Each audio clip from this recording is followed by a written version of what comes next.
Hi there, my name is Kayla, and I'm going to draw my journey through ECMP355 in the winter semester. It all started with a basic computer when I was young. I got pretty good at learning how computers work through simple things like Paint and our dial-up internet in my basement.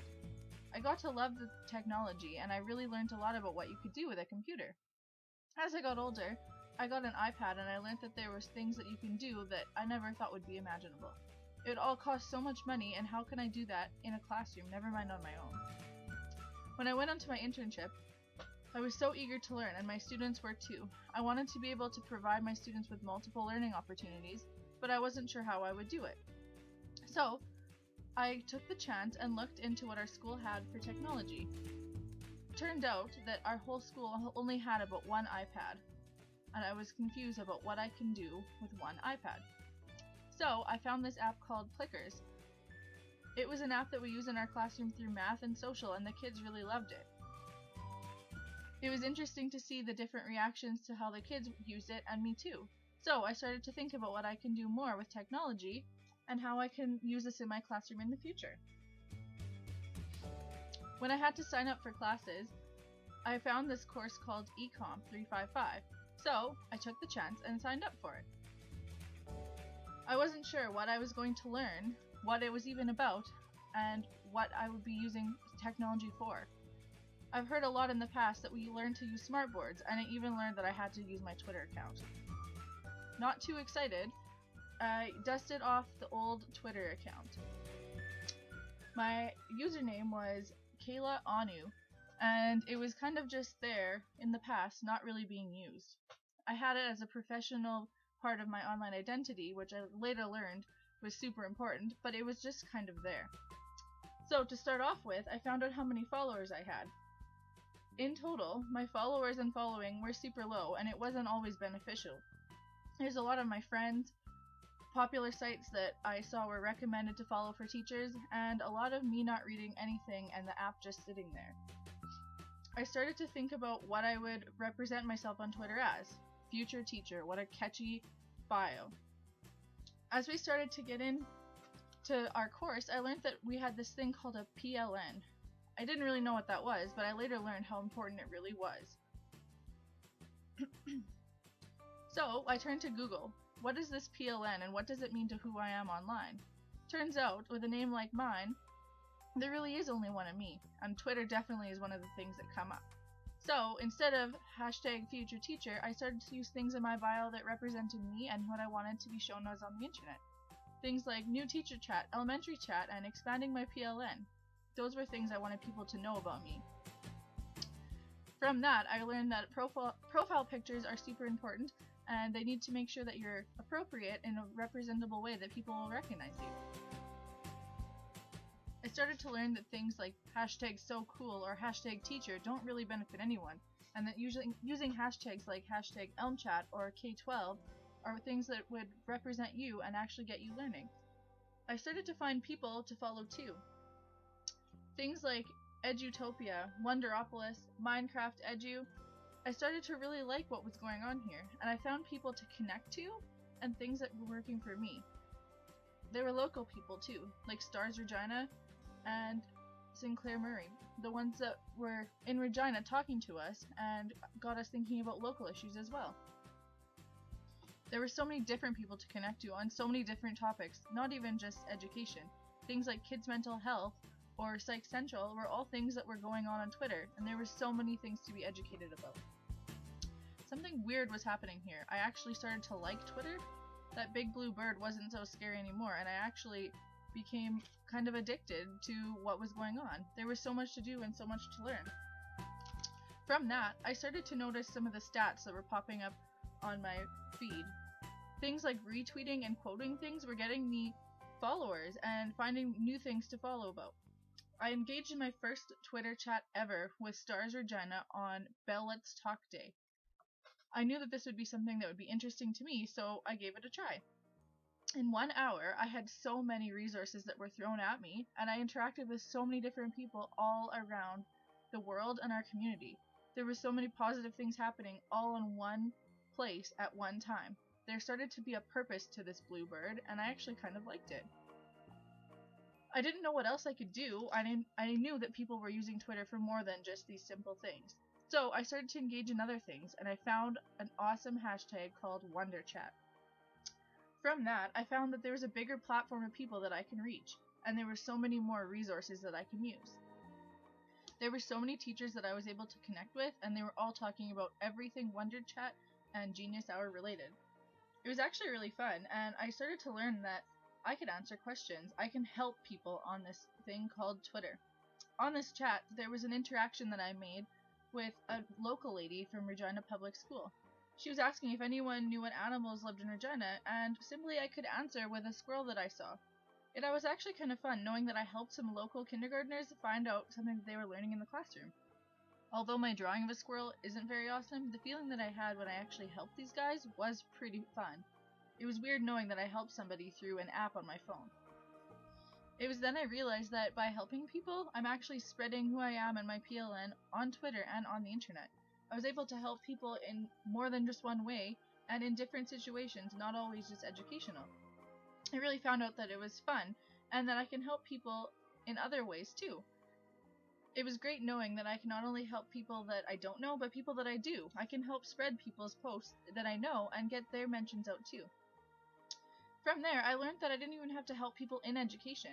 There was articles that would show up on my newsfeed, and I can help my other people. Like, for example, my sister dealing with the stress of first-year university in nursing. I started to see the bigger picture here, and that Twitter could be used for more than just a classroom, or more than just your own personal use. It really hit me when I engaged in an important conversation on the TRC. From watching the chat online, I started to interact with other people, and I quoted something that was said in the presentation. If you plant a tree today, you'll never see it in its full-grown state, but people behind you will. It's important to be the change. This was something that stood out to me, and it was something that stood out to a lot of others. My Twitter was blowing up, with a lot of retweets, mentions, and favorites. I was realizing that this little blue bird was so much more than I thought it was. I had so much to say in only a limited amount of text. From there, I started to learn that there was a lot I can do in ecom. We started to talk about blogging and what it meant for our online identity and our PLN. I looked at my blog that I had in the past, and I really only kept it updated as much as I could. I made it look like I was still active, but was I really? I looked at my digital identity, so I turned to Google. Brett Lepke and I did a little example to see what we can find about digital identity and what shows up on the internet.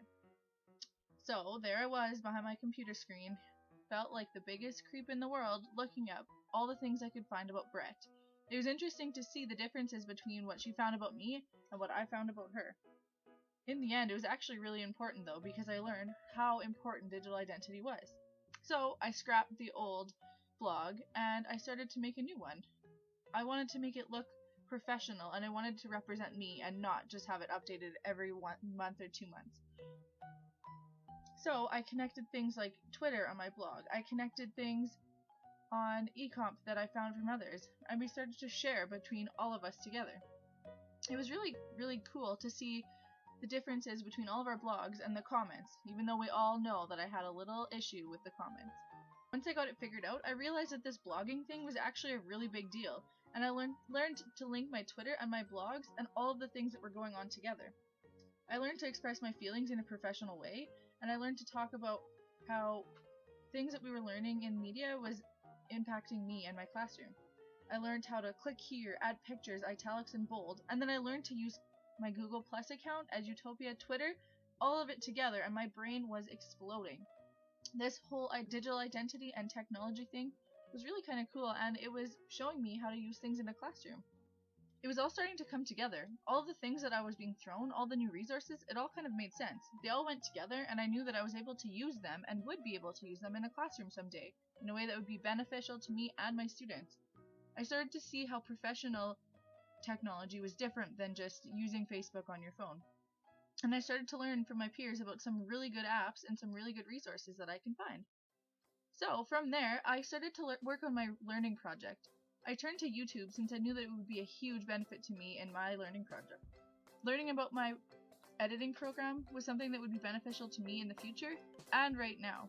I actually took the time to sit down and learn on my own about the program that I was using every day and knew nothing about. YouTube was a wonderful place, and I started to learn that interactions on YouTube were possible too.